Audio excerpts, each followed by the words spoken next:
welcome back to another episode of Out of Podcast, the podcast where we talk about everything that's hitting our life, our college, and well, our actual pockets.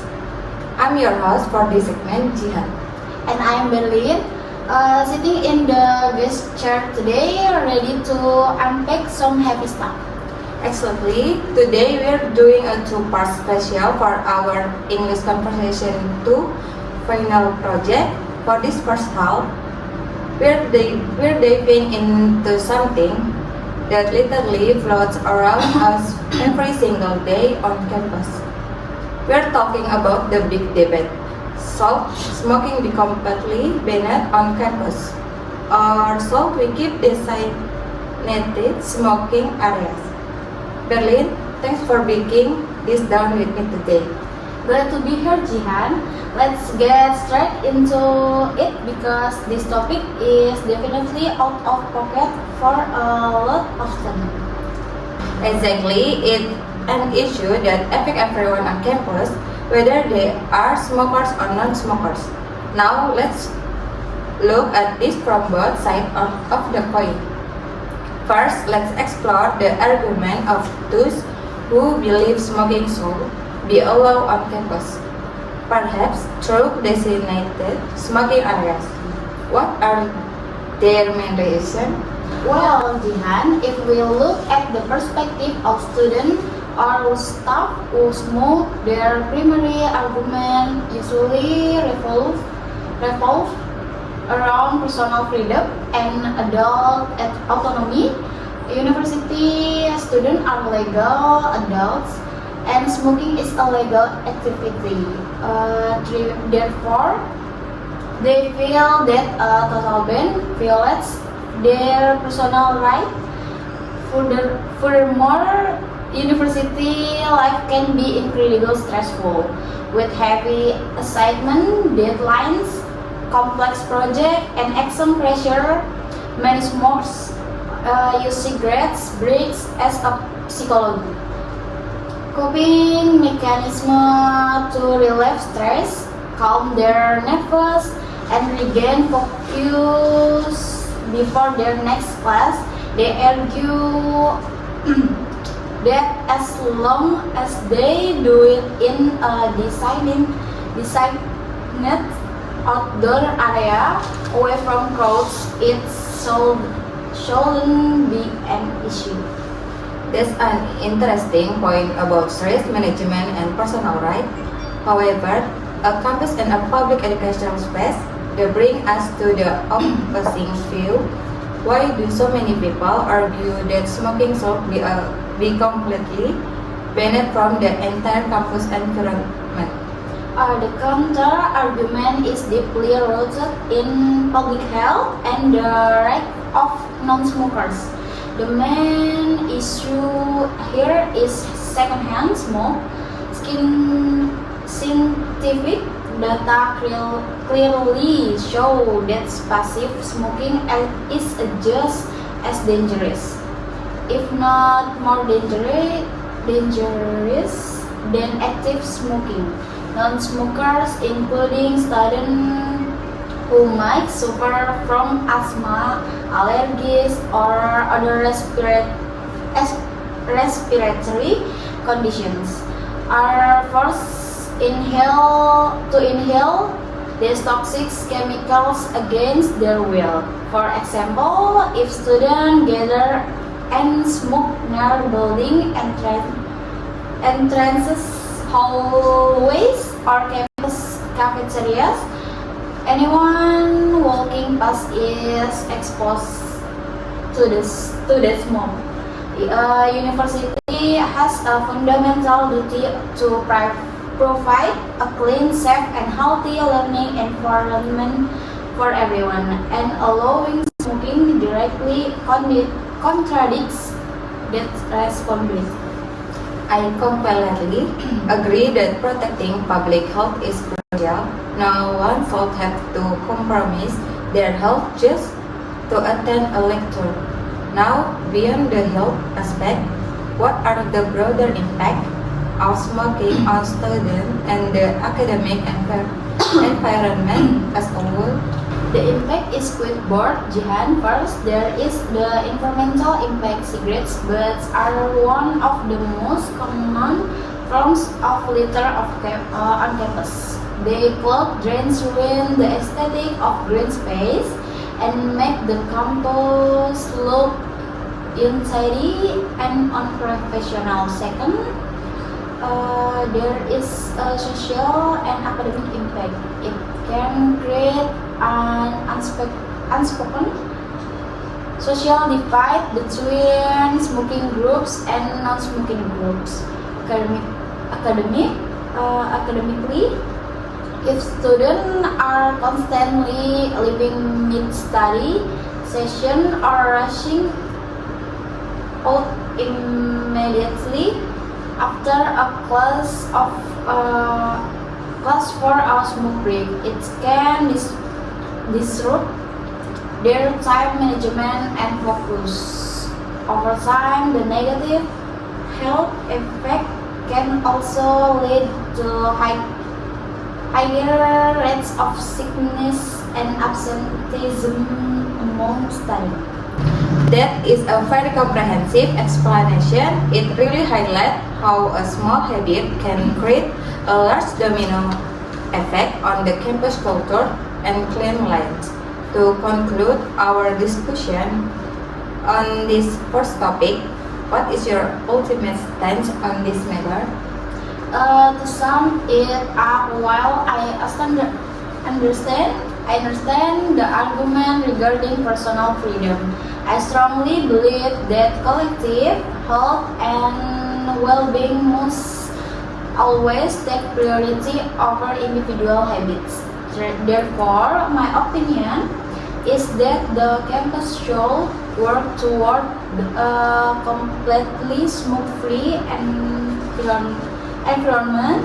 If a total ban is too difficult to implement immediately, the university must strictly isolate designated smoking zones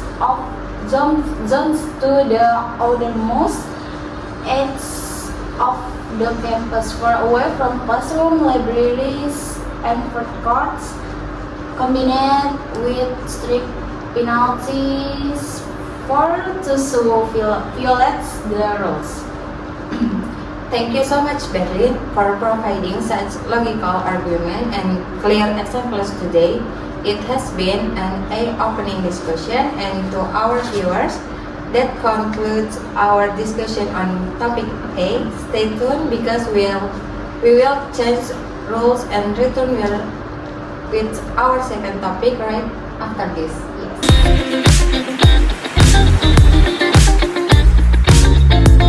Welcome back to the second segment of our final project podcast. I am Berlin. In this fourth session, I will be stepping into the role of your host. For our second topic, we are going to analyze a major macroeconomic issue that has heavily influenced our society recently, the impact of food prices increases. Joining to me to analysis this critically and academically is our guest speaker Jihan. Welcome, Jihan. Thank you, Berlin. It's great to switch it with you. I'm looking forward to exploring this economic topic from an academic standpoint, backed by credible research. Wonderful. Now, whenever food price rise, whether due to global oil market shift or government subsidy adjustment, it immediately triggers intense public concern. Let's start with the direct macroeconomic impact. Based on academic literature, how does a spike in food price reshape the economy? To understand this, we have to look at food as a fundamental input or core resource in almost every economic sector, according to a research article published in the Journal of Economic perspective. Energy price shocks act as a direct disruption to aggregate supply. When fuel price skyrocket, the operational and production costs for business rise. In Italy, for instance, manufacturing plants that rely on fuel for power or companies that depend on massive logistic network have to pay significantly more to operate.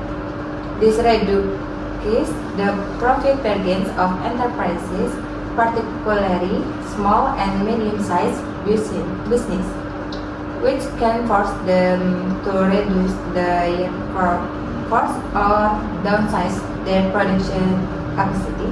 That explains the production side, but for the average consumer, the most visible consequence of a fuel hike is transportation costs and general inflation.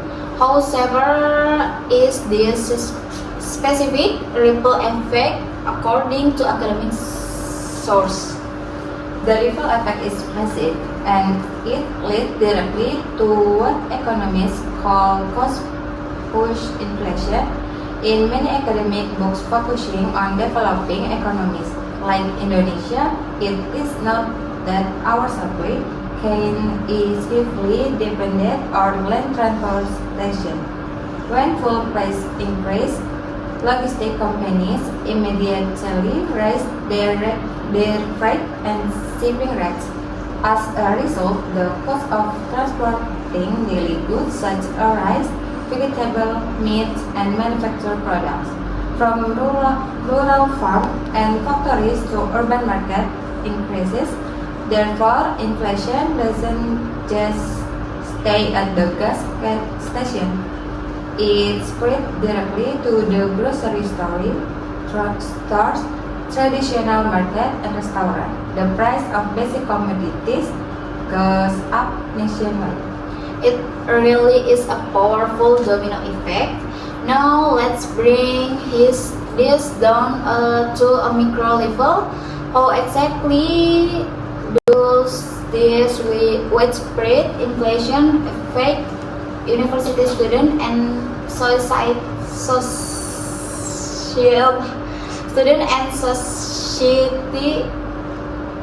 on a daily basis? For the general society, especially lower income households, a fuel price increase dramatically reduce their real purchasing power since their salaries remain the same while goods become more expensive. They are forced to cut back on essential needs like healthcare or quality nutrition. Now, looking at university students, the impact is highly disruptive. Many students are commuters who rely on motorcycle or public transport to get to campus daily, meaning their transportation allowance must double. Additionally, because food prices rise, the cost of meals around campus and even boarding house rent usually increase.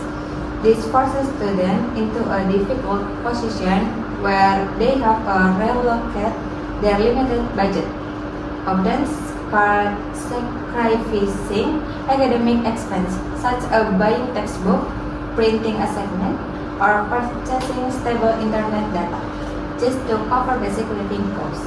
That is a very stressful reality that many of our peers face.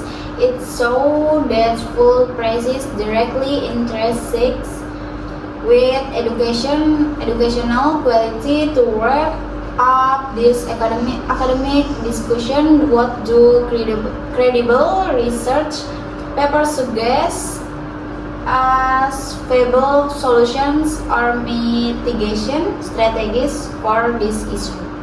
Most credible academic journals emphasize that a simple subsidy is not a sustainable long-term solution. Instead, research suggests two main strategies. First, the government must aggressively invest in an improve reliable public transportation network. allowing students and the general workforce to easily transition away from private vehicles. Second, the government must implement highly targeted social assistance, such as student subsidies, transportation cards, or direct cash transfers specifically for lower income students. To ensure economic shocks do not force young people to drop out of higher education. Okay, wow, fascinating insight, Jihan. Thank you for presenting such a well-structured, critical, and academical big analysis of this complex full issue today. It's really show how global issue end up leaving us all literally out of pocket. You are very welcome, Berlin. It was great switching. Alright guys, that wraps up today's episode of Pocket and concludes our final project video for English Conversation 2. We hope our analysis gave you guys a new perspective on campus health and macroeconomics. Don't forget to study hard, manage your budget wisely, and we'll see you when we see you. Thank you so much for watching. Stay safe and say